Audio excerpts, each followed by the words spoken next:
Cada obra de arte, cada escultura, como la que ahora estás viendo, puede estar asociada a un sonido, dependiendo de las sensaciones o emociones que nos transmita. No todos tenemos por qué verla, sentirla o escucharla del mismo modo. Lo que para ti puede ser una sensación de calma, para otros puede ser de miedo o agobio. Hay personas que han visto en esta escultura estos sonidos.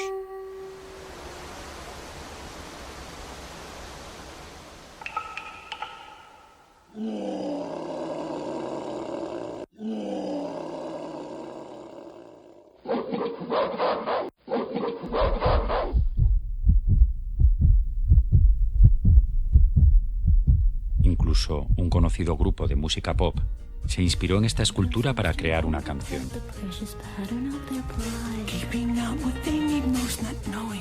Y no solo eso, sino que este grupo, llamado The Hobbits, utilizó como letra para esta canción un poema que Pablo Serrano había escrito para expresar lo que quería decirnos con esta escultura.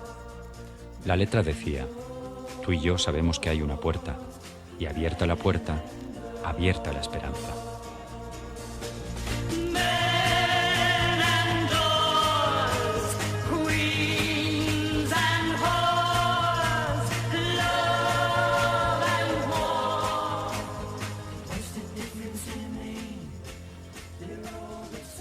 A Pablo Serrano le preocupaba de manera especial que las personas nos comunicáramos. Para él era fundamental que abriéramos nuestra puerta, nuestra alma, hacia los demás y mostráramos nuestras emociones. Y tan importante como eso era abrir también nuestra alma para escuchar a los demás. Ahora es el momento de que abras tu mente e imagines qué sonido o sonidos podrían salir del interior de Eva, Madre Tierra, que así es como se llama esta obra de arte. O los sonidos que podría sugerirte la forma tan peculiar que tiene.